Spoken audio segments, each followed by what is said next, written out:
Hallelujah. Hallelujah. Simu zaima kwenyu ngati pemberere Jesu.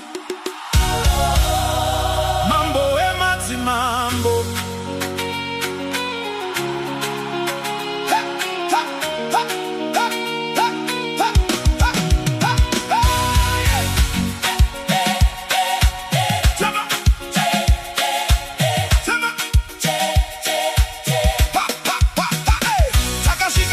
Nenyasha zake kwetene simba reduishe takapona nemizuva nezuva makanti chengeta nguva dzose vavengi vakati tichawa asi makati tichasimuka matamuzi kwa kauya kawanda asi makakunda zvese ishe kana tichifunga zvamakaita moyo yedu inofara kana tichirangarira nyasha tinotadza kugara takanyarara tinopembera Jesu tinoridza mbere tekufara tinotamba nekukunda Jesu iye mambo tinopembera Jesu denga nenyika zvinopupura hakuna kafanana naye Jesu iye mambo